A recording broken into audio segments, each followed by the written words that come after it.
Antonia Adams was a tiny, elfin, delicate child from the time she was born.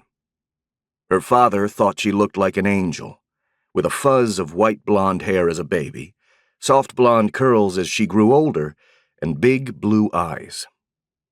She would look directly at him, even before she could talk, as though she had something to say. She wasn't shy, at first, but became that way very quickly, living in the war zone between her parents.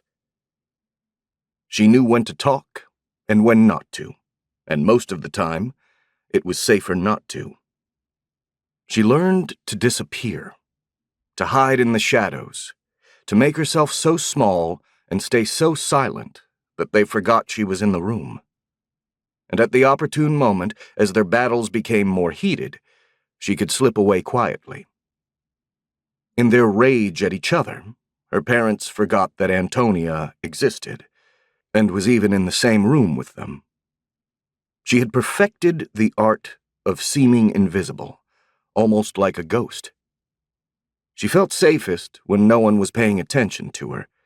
She would sit alone in her room for hours, reading a book, or playing with her dolls, or just daydreaming and looking out the window, wondering about the people she saw walk by.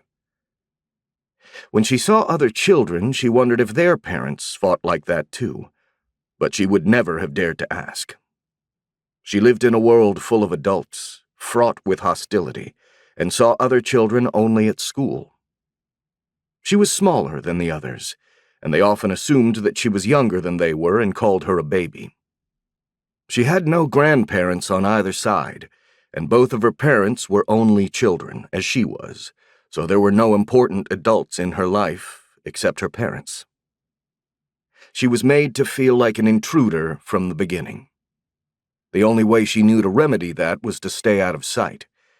By the time she was 7, Antonia had perfected the art of seeming invisible and feeling that way.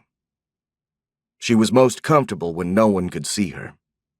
Being noticed by anyone, particularly her parents, seemed fraught with risk.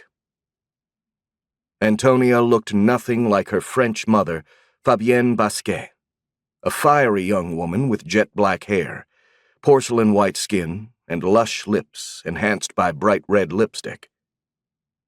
She had flashing dark eyes, as large as Antonia's, and for as long as Antonia could remember, her mother had been angry most of the time.